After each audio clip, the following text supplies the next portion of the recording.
આ પવિત્ર પ્રસંગે હમણાં જ અમને સૌને જેમના આશીર્વાદ સાંપડ્યા એવા પૂજનીય મોટા મહારાજ, પરમ પૂજ્ય આચાર્ય મહારાજ, પરમ પૂજ્ય લાલજી મહારાજ, મારી સાથે મંચ પર ઉપસ્થિત શ્રી હર્ષ સંઘવી, ઉપમુખ્યમંત્રી અને ગૃહમંત્રી ગુજરાત સરકાર, પ્રેરકભાઈ શાહ, શહેર અધ્યક્ષ ભારતીય જનતા પાર્ટી અમદાવાદ શહેર, અને આજ ઉપસ્થિત સૌ સત્સંગીઓને મારા જય સ્વામિનારાયણ। આજ લાલજી મહારાજે ને આચાર્ય મહારાજે સત્સંગ વતી મારો ધન્યવાદ કર્યો, પણ હું ગાદીના બહુ ધન્યવાદ કરવા માગું છું કે આ પ્રસંગમાં મને ઉપસ્થિત રહેવાનો મોકો આપ્યો। ભગવાન સ્વામિનારાયણના સમગ્ર વિશ્વ, દેશ અને વિશેષ કરી ગુજરાત પર અનેક ઉપકારો છે। એક જીવનમાં કોઈ વ્યક્તિ આખા ભારતની પેદલ પરિક્રમા કરી વર્ષો સુધી ગુજરાતમાં સ્થાયી થઈ, ગુજરાતને કર્મભૂમિ બનાવી, અંગ્રેજોના શાસનની અંદર કેટલાય કુરિવાજો, વ્યસનોથી પીડાતા આપણા સમાજને એક સાચો ધર્મનો રસ્તો બતાવી અને સંગઠિત કરવાનું કામ ભગવાન સ્વામિનારાયણે કર્યું। ગુજરાત પર તો એમના જેટલા ઉપકાર માનીએ એટલા ઓછા છે, અને અનેક યોગદાનો વચ્ચે સૌથી મોટું યોગદાન શિક્ષાપત્રીનું પ્રાગટ્ય। અનેકવિધ હિન્દુ ધર્મશાસ્ત્રનો વિશદ અભ્યાસ કરી, હજારો સંતો જોડે સંવાદ કરી, ખાલી 200 શ્લોકોમાં એ બધાનો નિચોડ આપણા માટે ઉપલબ્ધ કરાવી અનેક લોકોનું જીવન ભગવાન સ્વામિનારાયણે ધન્ય કર્યું। વેદ, ઉપનિષદ, પુરાણો, બ્રાહ્મણ ગ્રંથો અને રામાનંદી સંપ્રદાયનું બધું જ વૈષ્ણવ સાહિત્ય, ત્યાં સુધી કે પૃષ્ટિ માર્ગીય સાહિત્યનો પણ એનો અર્ક જેને કહેવાય, અંગ્રેજીમાં કહીએ તો એની જીસ્ટ અને સૌથી ઉપયોગી તત્વોને વ્યવહારુ રીતે શિક્ષાપત્રીમાં સમાવેશ કરી આપણા બધા માટે એ બધા ગ્રંથો આ 200 શ્લોકોમાં ઉપલબ્ધ કરાવવાનું કામ ભગવાન સ્વામિનારાયણ અને એમને સાથેના સંતોએ કર્યું, અને એના કારણે અનેક લોકોના જીવનમાં આશ્ચર્યજનક પરિવર્તન આવ્યા।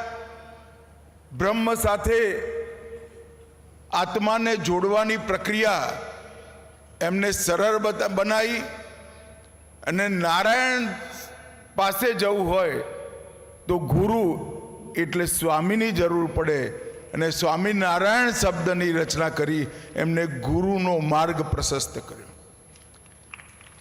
અને ગુજરાતની અંદર વિચરણ કર્યું, અનેક મંદિરોનું જાતે નિર્માણ કર્યું, અને એક એવી પ્રખર સંત પરંપરા ઊભી કરી જે આટલા વર્ષો પછી પણ ધર્મને સાચવીને, જાળવીને, બચાવીને સમાજની વચ્ચે ધર્મનો પુનરુદ્ધાર માટે કાર્યરત છે। આ ગુજરાત ભગવાન સ્વામિનારાયણની કર્મભૂમિ છે, એમની એક પ્રકારથી તપની ભૂમિ પણ છે। ભલે ઉત્તર પ્રદેશના છપૈયામાં જન્મ થયો, સમગ્ર દેશની અંદર વિચરણ કરી જ્યારે અહીંયા ગુરુ સાથે સ્થાયી થયા અને ગુજરાતને કર્મભૂમિ બનાવી એમને સનાતન પરંપરા, ભારતની હજારો વર્ષ પૂરી જૂની સાંસ્કૃતિક ચેતના અને સમાજમાં અનુશાસન શિસ્તનું જબરજસ્ત સંદેશ આપવાનું કામ ભગવાન સ્વામિનારાયણે કર્યું. 23 તારીખથી જમિયતપુરાના સ્વામિનારાયણ મંદિરના સાનિધ્યમાં શિક્ષાપત્રીના 200 વર્ષ એના સામૈયાનો એક મોટો પ્રસંગ આચાર્ય મહારાજના આગેવાનીમાં અને લાલજી મહારાજે બધી વ્યવસ્થાની દેખરેખ રાખી તો 2 પેઢીએ સમગ્ર પ્રસંગને ખૂબ સુંદર રીતે અહીં આગળ આજના સૌ સત્સંગીઓને સાથે રાખી પૂરો થવાના આજે છેલ્લો દિવસ છે. એ વખતે હું નિશ્ચિત રૂપે માનું છું કે આજના યુવાનોએ શિક્ષાપત્રીના ધ્યાનથી અભ્યાસ કરવો એ કેવળ ધર્મ માટે નહીં, તમારા જીવનને પણ સુચારું બનાવવા માટે, અનેક વિવાદોથી મુક્ત કરવા માટે સ્વામિનારાયણ ભગવાનના આ શ્લોકો તમને કામમાં આવશે. આ 212 શ્લોકોમાં ધર્મ, જ્ઞાન, વૈરાગ્ય, ભક્તિ અને વ્યવહાર, સૌથી મહત્વની વસ્તુ વ્યવહાર છે. હું ખાલી 2 જ વાતોનો ઉલ્લેખ કરવા માગું છું. કેટલી દૂરંદેશી સાથે સ્વામિનારાયણ ભગવાને પોતાના અનુયાયીઓ માટે આ ગ્રંથની રચના કરી છે કે લખ્યા વગર કોઈને દેવું આપવું, લખ્યા વગર કોઈને ધીરવું નહીં. જો લિટિગેશનથી બચવું હોય તો લખાણ કર્યા વગર ધીરવું નહીં. 200 વર્ષ પહેલાં વિચારવું એ ખરેખર બહુ મોટી વાત. ઘરના પાછળના દરવાજાથી કોઈ દિવસ જવું નહીં. પાછળના દરવાજાથી જવાથી સામાન્ય વ્યક્તિને લાગે એમાં શું, પણ પાછળના દરવાજાથી જઈએ તો 25 પ્રકારની શંકા કુશંકાઓનું નિર્માણ થાય. એનાથી હંમેશા બચવું જોઈએ. આ પ્રકારના અનેક વ્યવહારુ જીવનના સુંદર ઉપદેશો પણ એમને આપ્યા. વલ્ભાચાર્યએ પ્રશસ્ત કરેલા પૃષ્ટિ માર્ગના સંપૂર્ણ માર્ગના અનુસરણની પણ એમને એ વખતે આજ્ઞા આપી. અને આમાં આજે અહીંયા પર શિક્ષાપત્રી ચરિત્ર પર બહુ સુંદર પ્રદર્શની અને આધુનિકમાં આધુનિક ટેકનોલોજીની પ્રદર્શની એમ અહીં આગળ જે રજૂ કરી છે, એનાથી નિશ્ચિત રૂપે નવી પેઢીને આવનારા દિવસોમાં સત્સંગી થવાની અને સત્સંગનો મર્મ સમજવાની પ્રેરણા મળવાની જ છે. શિક્ષાપત્રી એક પ્રકારથી જીવનનું નૈતિક કોન્સ્ટિટ્યુશન, નૈતિક સંવિધાન છે. મોરલ કોન્સ્ટિટ્યુશન પોતાના જીવનનું જે નક્કી ના કરે એના જીવનમાં ક્યારેય ઉદ્ધવગતિ પ્રાપ્ત થતી નથી. અનેક પ્રકારના ઉપદેશ હોય, પણ તત્વગતવા આપણા અંદરના માયલાએ જ નક્કી કરવું પડે કે મારું જીવન, એનું મોરલ કોન્સ્ટિટ્યુશન શું, એનું નૈતિક સંવિધાન શું. અને નૈતિક સંવિધાનના આધાર શિક્ષાપત્રીમાં નક્કી કર્યા. વ્યક્તિગત ચરિત્રની ઉચ્ચતા, સામાજિક મર્યાદા, સેવા, સંયમ, કરુણાનો ભાવ, અહિંસા અને કર્તવ્ય બોધ, આ બધા માટે સ્પષ્ટ દિશા સ્વામિનારાયણ ભગવાને શિક્ષાપત્રીમાં આપણી સામે ચીંધી. અને એનાથી અનેક લોકોએ એક પ્રકારથી પોતાના આત્માના ઉન્નતિના માર્ગ પર ગયા. અનેક હજારો સંતો પણ ગયા અને સંતોના માધ્યમથી કેટલાય સંસારી લોકોએ પોતાના જીવનને આગળ વધાર્યું. સર્વજન હિતાય, એક વાક્યમાં શિક્ષાપત્રીના બધા ઉપદેશોનું અનુવાદ કરવો હોય તો સર્વજન હિતાય એ આજનો એક વાક્યનો સંદેશ શિક્ષાપત્રીનો છે. આ સામૈયાની અંદર અનેક પ્રકારના સંદેશ અહીંયા આપવાનો પ્રયાસ આચાર્ય મહારાજ અને લાલજી મહારાજે નિવર્તમાન આચાર્ય મહારાજના માર્ગદર્શનમાં કર્યો. ગો ગ્રીન અભિયાન, ઝીરો પ્લાસ્ટિક સંકલ્પ, સૌર ઉર્જાનો ઉપયોગ, આ બધા સંદેશ પૃથ્વીનું જીવન લંબાવવા માટેના છે. માનવ જાતનું જીવન લંબાવવું હોય તો પૃથ્વીનું જીવન લંબાવવું જ પડે, અને પૃથ્વીનું જીવન લાંબુ કરવું હોય તો પર્યાવરણની જાળવણી કરવી પડે.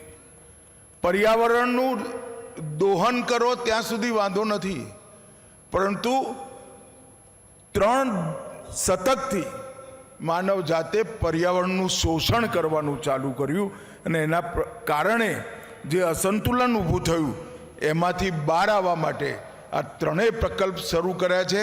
એટલા માટે હું વિશેષ રૂપે લાલજી મહારાજને ખૂબ ખૂબ સાધુવાદ અને અભિનંદન આપવા માગું છું. અહીંયા ગૌશાળાની સ્થાપના, ચારો વેદના અખંડ પાઠની વેદશાળા અને પંચદેવ મંદિર, એના માધ્યમથી સંપ્રદાય સિવાય પણ સમગ્ર હિન્દુ સનાતન પરંપરા અને સમગ્ર હિન્દુ સનાતન પરંપરાનો જ એક હિસ્સો આપણો સંપ્રદાય, એ વિષય પર ભાર મૂકવાનું બોલ્યા વગર એક સુંદર પ્રયાસ કર્યો છે. અને શરૂઆતથી જ સ્વામિનારાયણ ભગવાનના સમયથી જ સનાતન વૈદિક મૂલ્યોની રક્ષા એ સ્વામિનારાયણ સંપ્રદાયનો પ્રમુખ ઉદ્દેશ રહ્યો છે. ભાઈઓ બહેનો, ભગવાન સ્વામિનારાયણે અનેક પ્રકારની કુપ્રથાઓ, આજે તો ખેર એનો એટલો પ્રચાર પ્રસાર નથી. એક જમાનો તો 200 વર્ષ પહેલાં જ્યારે દીકરીને દૂધ પીતી કરી દેતા, દીકરી જન્મતાની સાથે જ એક પાત્રમાં દૂધ ભરી એને ડૂબાડી દેવાની પ્રક્રિયા ચાલતી હતી. સમગ્ર ગુજરાતમાંથી એકાદ તાલુકો છોડી દીકરી દૂધ પીતી કરવાની પ્રક્રિયા બહુ પહેલાં દેશના સરખામણીમાં બહુ પહેલાં ગુજરાતમાંથી દૂર થઈ. એનું મૂળ કારણ સ્વામિનારાયણ ભગવાને આ કુપ્રથાની સામે એક વ્યવસ્થિત સંતોના માધ્યમથી અભિયાન ચલાવ્યું. દીકરીની શિક્ષા પર એ વખતે જોર આપ્યું. પશુ બલિ પર પ્રતિબંધની વાત કરવી એ વખતે ખૂબ મોટા વર્ગનો વિરોધ વહોરી લેવાની વાત હતી, પણ જરાય ડર્યા વગર યજ્ઞોમાંથી પશુ બલિનો બાકાત કરાઈ યજ્ઞોને શુદ્ધ કરવાનું કામ કર્યું. જાતિવાદ, છૂઆછૂત, આ બધાની સામે એ વખતે એમને વિચરણ કરી પ્રચાર કર્યો. મેં અનેક ભક્તોના નામો સાંભળ્યા છે અને અનેક પરિવારોને મળતો હોઉં છું. હું તો માણસામાં જ ઉછર્યો છું. મારાથી 200 મીટર, મારા ઘરથી 200 મીટર દૂર કાલુપુર ગાદીનું સ્વામિનારાયણ મંદિર, એટલે લાડુડી ખાતા ખાતા જ મોટો થયો છું. અનેક ભક્તોને મેં જોયા છે, કોઈ જાતિ બાકી નહીં. એટલે જાતિની સમસ્યાનો બોલ્યા વગર સમાધાન કરવાનું કામ સ્વામિનારાયણ ભગવાને કર્યું. અનેક અન્ન ક્ષેત્રોની શરૂઆત એ વખતે કરી, અને આજે સ્વામિનારાયણ મંદિરનો કાર્યક્રમ છે, મૂળ ગાદીનો કાર્યક્રમ છે. હું નિશ્ચિત રૂપે કહીશ, મારે કોઈના માટે કંઈ ઓછું નથી કહેવું, પરંતુ એટલું ચોક્કસ કહીશ કે નિવર્તમાન આચાર્ય મહારાજના નેતૃત્વમાં આ ગાદીએ ધર્મની બધી જ મર્યાદાઓને અક્ષુણ્ણ રાખવાનું કામ સ્વામિનારાયણ ગાદી, અને બહુ મોટી ઉપલબ્ધિ છે. અને એના પછી આચાર્ય મહારાજ, લાલજી મહારાજ, એમને આ પરંપરા જાળવી રાખી.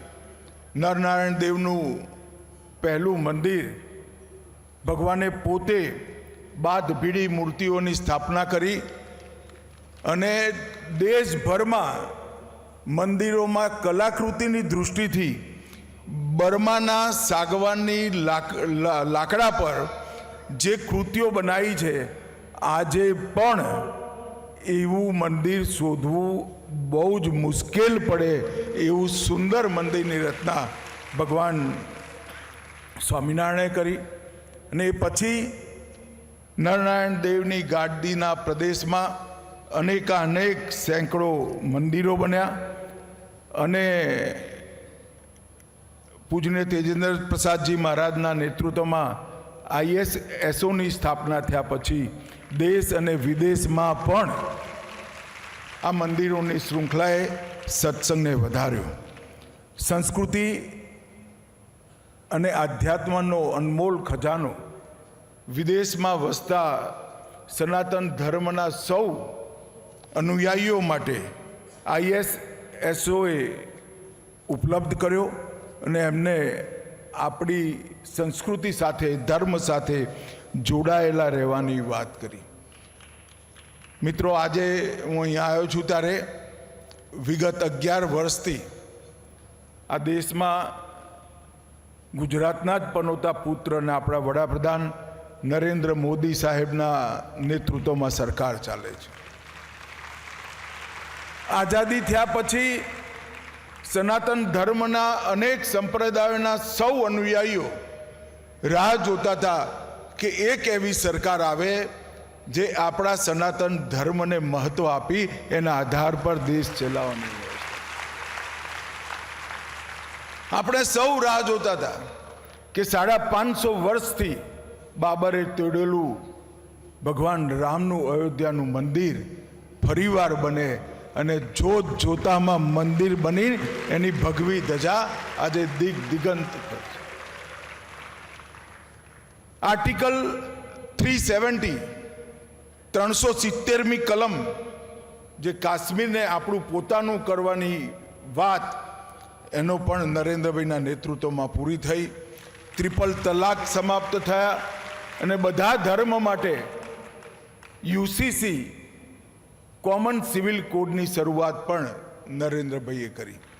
યોગ, આયુર્વેદ, ગૌ સેવા અને અનેક તીર્થોનો ઉદ્ધાર, બદ્રીધામ, કેદારનાથ, કાશી વિશ્વનાથ, મહાકાલ અને હવે સોમનાથ, આ બધા તીર્થોનો ઉદ્ધાર આ 11 વર્ષમાં હાથમાં લીધો. મને વિશ્વાસ છે કે સંતોના આશીર્વાદથી હવે કોઈ દિવસ સનાતન ધર્મના અનુયાયીઓ નિરાશ થાય એવું શાસન આ દેશમાં ક્યારેય નહીં આવે. અને આજે ઉજ્જવળ પરંપરા સંતોના આશીર્વાદથી, ગાદીપતિ મહારાજના આશીર્વાદથી જે પ્રસ્થાપિત થઈ છે, અને આપણે સૌ ભેગા થઈ ધર્મનો મહિમા મંડન કરવાની આ પરંપરાને જાળવી રાખીએ. આજે આપ સૌને મળવાનો, સૌ સત્સંગીઓના દર્શન કરવાનો મને તક આપવા માટે હું મંચ પર બિરાજમાન ત્રણેય આપણા ધર્મ ધુરંધરોને મનપૂર્વક ધન્યવાદ કરું છું. મારી સાથે હર્ષભાઈ, પ્રેરકભાઈ, ભૂપેન્દ્રસિંહજી, જીતુભાઈ, કાનાભાઈ, સૌ ભારતીય જનતા પાર્ટીના કાર્યકર્તાઓ આવ્યા છે. સૌનું સંતોએ સન્માન કર્યું, આશીર્વાદ આપ્યા, ગાદીપતિ મહારાજે પણ આશીર્વાદ આપ્યા. એ સૌ વતીથી સત્સંગનો અને મંચનો આભાર માની મારી વાતને પૂરી કરું છું. વંદે માતરમ. ભારત માતા કી જય.